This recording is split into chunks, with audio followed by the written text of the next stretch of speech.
Welcome to Insights in Sound, where we talk to the people behind the scenes, behind the technology, and behind the music. People you may not know, but you should. And please check out getitInwriting.net/shows for a full list of our podcast YouTube series.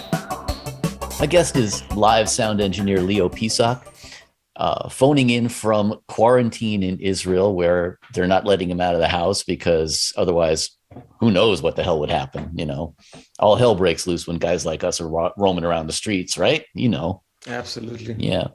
Good to see you, man.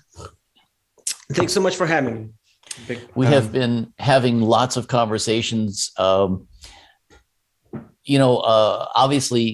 we have been having conversations about one of the bands that you work with, Lawrence, and we'll get into that in a minute. But I'd like to hear first. I usually like to open with just getting a little bit on your background. So, Sure. Obviously, you're a musician too. Most live sound engineers are musicians, not all. Not all. Yeah, it's kind of weird to meet someone who's completely not. Like I'm just a tech guy who turned sound guy. It's a rare thing, actually. Well, and so that always fascinates me how a lot of musicians don't get into tech, and yet some of them do, and some of them just get into it enough to be like, oh, I love tweaking my amplifier or something like that, But some of us get really, really deep into the tech end of stuff. What was your exposure to that? How did that all happen for you? When did you fall in love with the techie? With the techie side of it, I think that was the thing for me from the beginning. I'm a son of a musician. My dad is still is a composer, a guitar player, a musical director, arranger.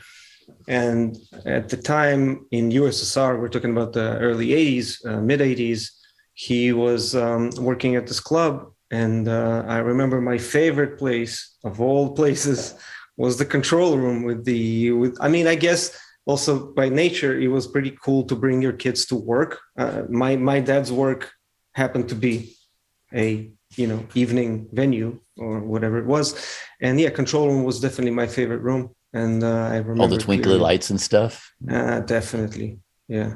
Mm-hmm. And just like, I think it's more that and more like the perspective of the engineer guy that just, it's the best seat in the house. It is the best seat in the house. It is. And it's also, I think there's a certain power there in that sense. It's like when you realize what kind of power you have at your fingertips in terms of just being able to convey that experience, to be that conduit for the art and the artist. And really, you see the reactions of the crowds, man, that's a lot, isn't it? Yeah, definitely. And then again, further in, just continued, with studio sound as well, like following my dad in the studio world as well. It was the thing for me. As early as I could click any buttons, I remember him assigning me the stop, because it was tape machines, right? We're talking about studios. Oh, yeah. And so somebody really had to operate this thing, physically. Yep.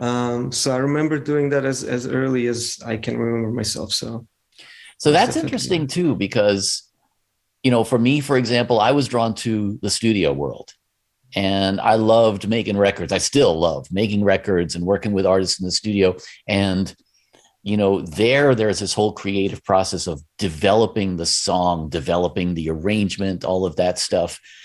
And, for me personally, I was not that drawn to live because too many things can go wrong. So I'm always fascinated by people who are drawn to live, because it's like you get one shot, man. That's it, Right. Yeah. Well, the live sound aspect of it completely overtook my life when in my teenage years I became a musician myself. I started playing guitar with local bands in Haifa, Israel, where I spent my teenage years. And somehow I always ended up being on the running around, connecting things, fixing things, sitting up, carrying stuff, just because I guess I like doing it. And then eventually people just start deferring to you for better things and better sound. And then you just become the guy who constantly everybody defers to you, and you just kind of, certain power there. Yeah, and certainly unchosenly kind of became the thing, and yeah, that was the live aspect of it that kind of just overtook my life. Mm-hmm. And but that never freaked you out, the idea of just like how much is right. I mean, that's the thing that always impresses me is, you really got to be ready to just roll with it, whatever's going on, I mean, because there are so many variables. And, Right. It's, do your artists have a good night? Is the venue right? Is the system right? All of these different things, I mean, there's a lot of challenges there. And I think, especially for a lot of younger people coming up, man, they look at something like that and they're like, I'm terrified, Definitely. Well, it's the earlier you start learning what things can go wrong, get exposed, the So more things you see go wrong. Yeah. Absolutely. I went through like the worst of gigging very early in my quote unquote proverbial career, when I played local stages and you were the opener band that nobody cares about, how do you make your show better then? And like what, and just how, and I guess it also helps navigating the venue and what the sound guy is and all that kind of stuff. And doing sound, actually, I started with my dad, again, gigging in like wedding bands and whatnot, setting up the speakers, setting up lights, and just being the guy who's like, well, you stand by the Mackie CFX or whatever it is, you do the thing. And you do mess up. And actually, it gives you opportunity to do things with your hands. And the earlier you learn that, the better, the less you're going to mess up in the future, So, or when you do mess up, you panic less and you figure out the way out of it quicker. And you react. Again, live sound is all about stuff is definitely going to go wrong. It's how fast you react to it. How many times have I had an event where the power goes completely out? But if you're the guy who's like within 2 seconds running with an extension cord from one room, from one side to another, and you plug it in, suddenly everything comes up. You're the hero. Ooh, you're not the guy.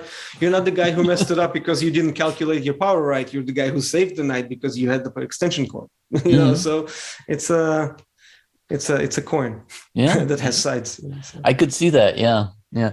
So what was it for you? I mean, obviously you didn't have formal training in that sense. You really had on the job training all the way through, right?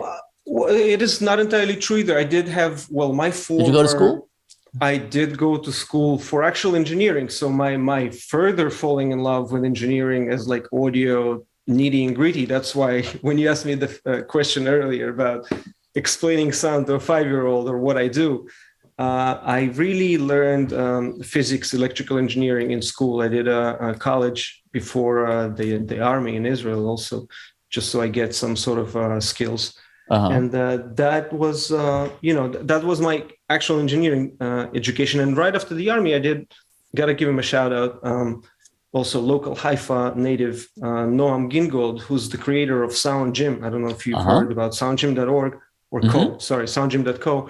Tone Gym now, and they have some sort of pitch app that he just built also. So he had a school here in the north of Israel that was called LFO. And it was a very small group of people in his studio. We were probably maybe 10 people, maybe 12, learning from Tal Trebish, who's a pretty accomplished by now, even more mastering engineer, everything about acoustics, everything about what speakers do. So I had some sort of very unique education that is like not a university, but in a sense was super targeted to what I really needed at that time, to further like expand my knowledge of engineering. I could see that also because it helps to kind of, even if you've learned a lot of that stuff, earlier on, it helps to kind of put names on things for you and stuff, doesn't it? Absolutely. And I learn ever since, I learn all the time. Constantly, just I can't kind of spend a couple of days without watching some sort of video.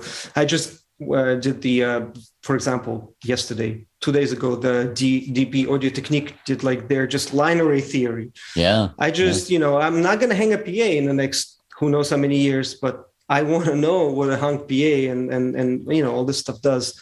And I'll watch it a few times just so I remember it, so. Well, but that's an interesting point you just brought up too, because, I've always felt like one of the big mistakes that a lot of people make is to think, oh, that's not my job. I don't need to know that. And I think, to me, there's a value in understanding all the other jobs, because it helps you understand how that interfaces with what you do. And it helps you to be better at what you do. I mean, I started out engineering in studios, and then I took a gig wiring in studios so that I could understand not just the signal flow from the back end, but, even little stuff like dressing cables and cable racks and stuff like that, because then how everything you do affects what everybody else does, and you understand how what they do affects what you do. And I think that gives you more of the big picture, doesn't it? Absolutely. And it not necessarily has to be directly sound related or to your skill related. For example, in the last 6 months, the thing that I've learned the most from is working closely with a lighting engineer on tour, lighting director.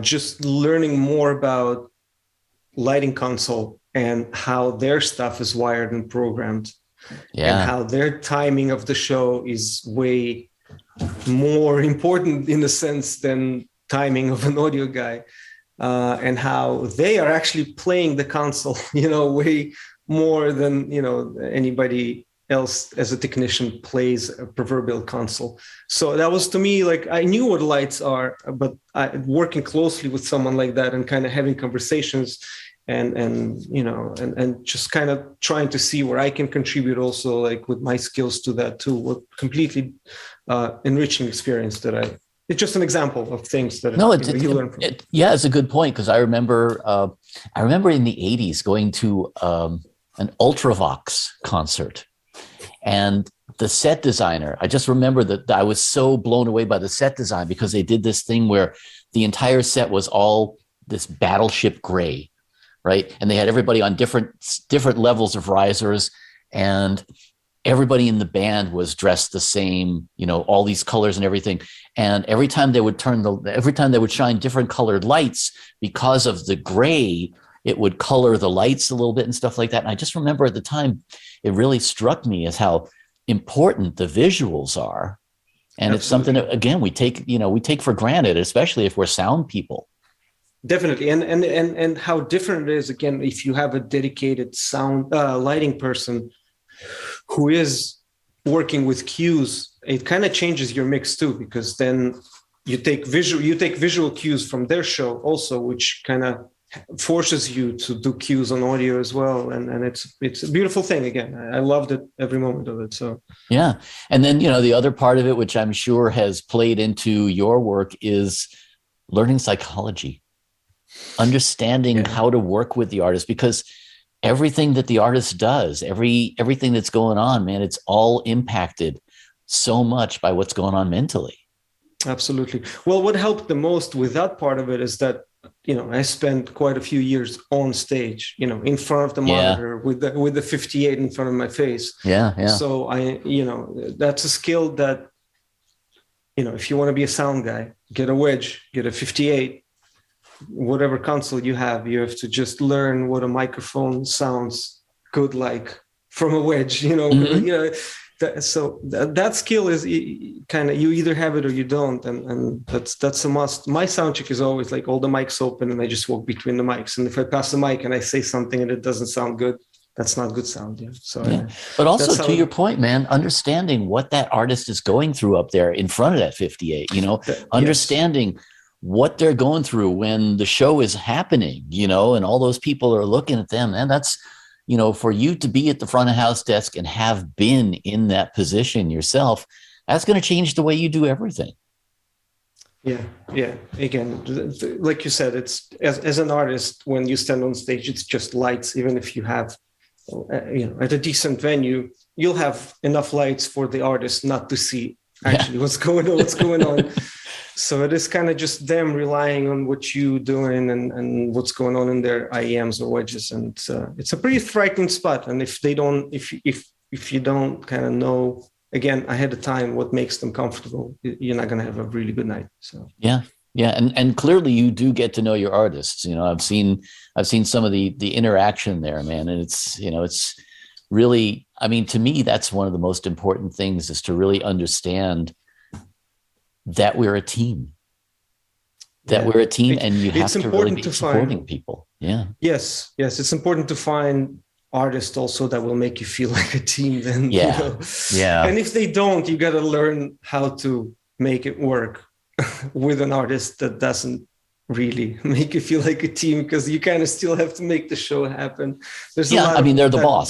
They are the boss, and sometimes even if they're not, that's the psychology, like you said, is very important. Again, knowing, being in multiple situations again helps with multiple artists, and confidence that you acquire over the years is also very important. With like, hey, this is, sometimes that's just the thing, and you have to explain that the problem is here, or there's like, limitations. And if you explain the limitations, most of the time the artist is going to be like, well, yeah, okay, thanks for explaining that. We're just going to have to deal with that.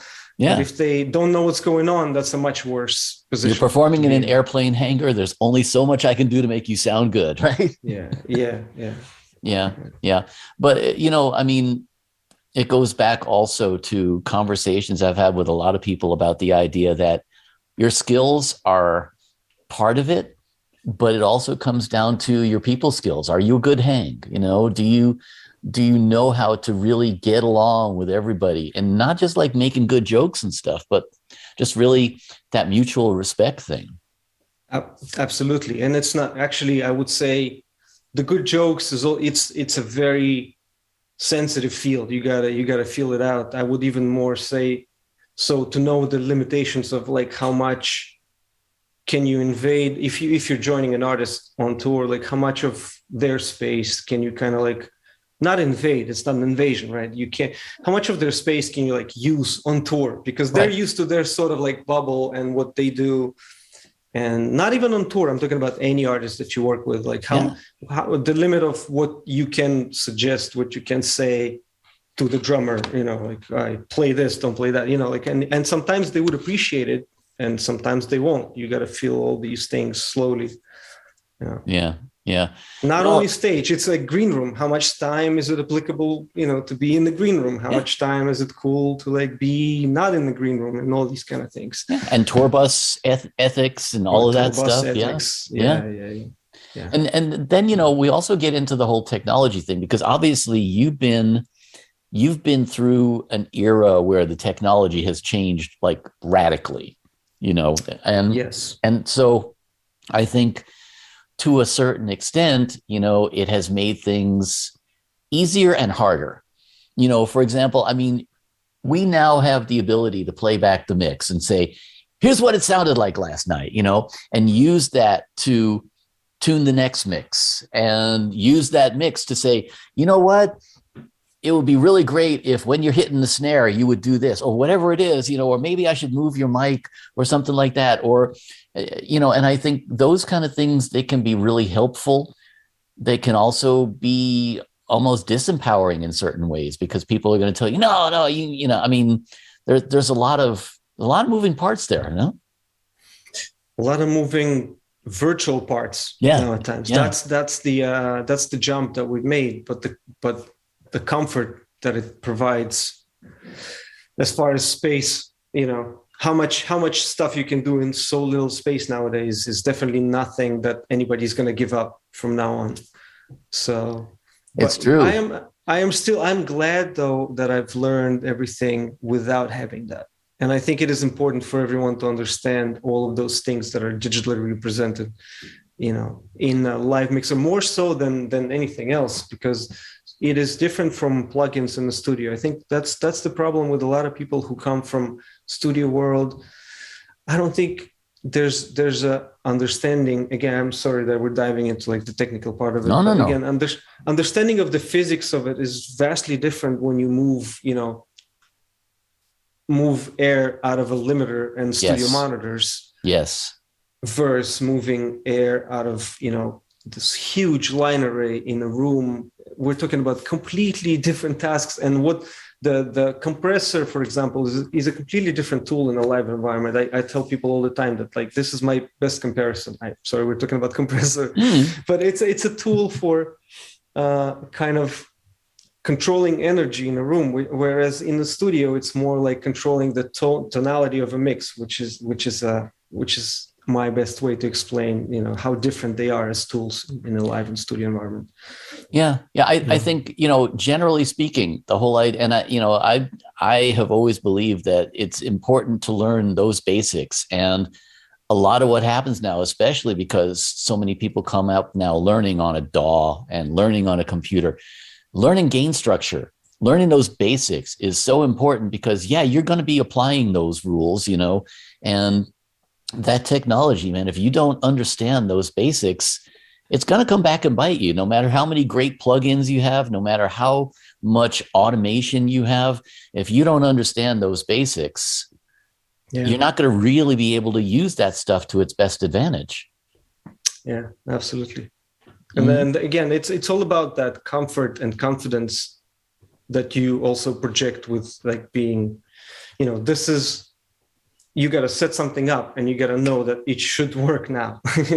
This is okay. The chain is good. Like, I got the gain at the right spot. So, in order to troubleshoot it and troubleshoot it fast, you have to be super confident in all of those things. Yeah. And that comes down to more than technology too. That comes down to really attitude. I mean, you obviously have been on the road with a lot of bands. You didn't start out running front of house, I'm sure. You started out, you start out and you learn your way around. And I think that's, a lot of times when I'm talking to students who are coming out, and getting ready to be in the industry, they're like, I want to be mixing AC/DC tomorrow, that kind of thing. And to understand that there's so much to learn, and it's not just how I run a compressor. It's all that little stuff of how do I relate to the artist? How do I get in there and help everybody when we're doing load in, all of those kind of things that I think really make a difference in terms of how you're going to do your job. Because it's not just your job. You are one piece of this whole constellation. Absolutely. And I just, again, small shout out. I just did, in further educating myself on all these subjects, I did a short course that Ken Puch van Druten put on about his front of house approach. And I loved it because it, like what we're trying to talk about here, it's less technical stuff, which he also dives into, but he makes it absolutely clear and very loudly clear that he's just showing the way he's doing things, but he's more trying to explain what the final result he's trying to achieve is. And that in your case, it most likely is not going to be the tools that you have or the band that you have or even the music that you work on. It's just or the venues that you work in. But the approach should be always the same of like, what I'm trying to achieve, what are the tools that I have, how fast, as fast as possible, fix them and continue with like good show, good broadcast. Good, and Pooch is a great example. Session. Yeah, because he's one of those people that I think he really does try, and I'll say this about almost every really, really good live sound engineer. They really try to get into understanding who they're working with, not just as an artist, although that's also important, but, what's that artist's voice? And I don't mean, how they sound on a microphone. I mean, what is their image? What are they projecting? Like what is vision? That art? What is it they're trying to really like sound like, out of the PA, with the music? It's they got to know that you have that vision of them, that's again, and it comes with the confidence of you running everything from plugging the microphone, patching it in, patching it the digital console, doing all those things. It has to be all those stages. It's true. And it comes from a certain respect for the artist, but I think at the same time, the artist has to have that respect for you. And there's really this mutual give and take there of, you are, you're the fifth Beatle. Wow. Yeah, that is pretty deep. And it takes, again, can't emphasize enough that it takes a really long time. Yeah. Because you will have to work with a lot of people who don't know what sound is. And you better work with a lot of those people that you learn how to define sound, to people that don't understand sound and all those things. So, but that's great advice. That really is, because I think that's it. You will have to do a lot of stuff. You will have to work with a lot of people. You will have to,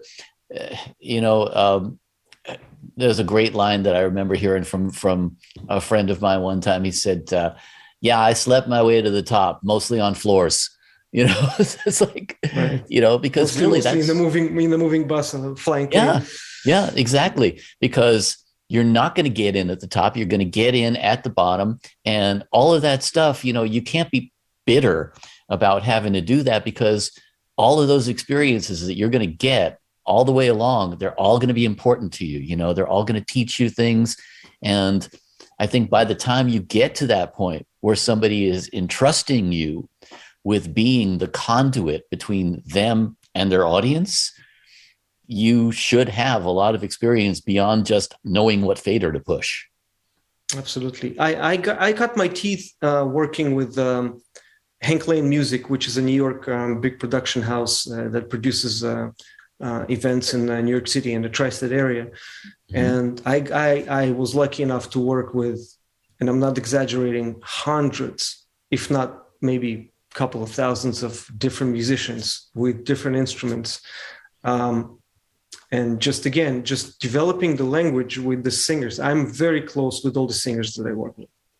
That's important. I want to say, I can't, I mean, that could be like, I will lie if I'll say 100%, but very, very high percentage of the musicians that I encounter, I have a very good relationship with them, that to the point that, I'm not fake friendly with them. I try to really check out their music every time I have an opportunity. I go to see their shows in New York City, not because I'm trying to show my face at a cool venue, because I wanna hear their guitar in a Red Lion bar at 2 a.m. I want to, what is it that they play there, and all those things. I think it's super important. And we're fans.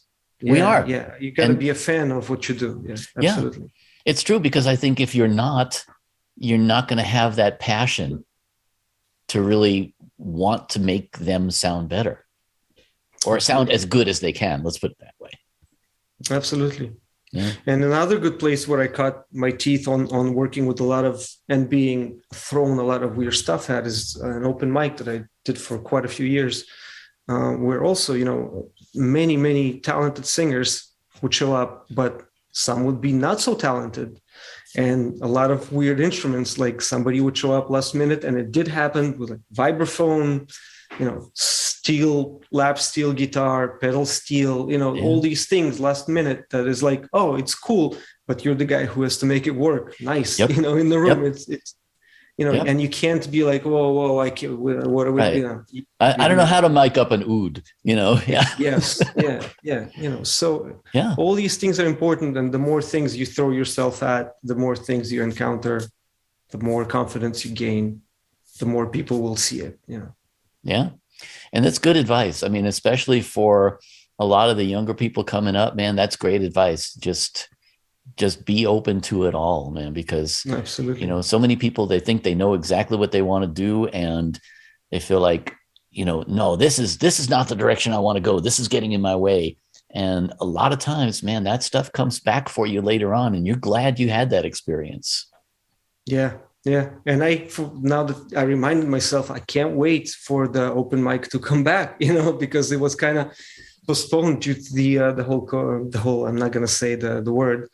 It's been postponed for a while. And people say a lot about doing proverbial bar gigs, or like what people call gigs that might be not monetarily high on the budget, but the gigs that you learn the most of will probably be the gigs that the pay is not going to be great. Yeah. And those open mics, man, the other good thing about them is that you have a lot of people who are not that experienced, and that helps you learn how to help them. Yeah. But you gotta find yourself in a situation where you're being thrown a lot of unexpected stuff at.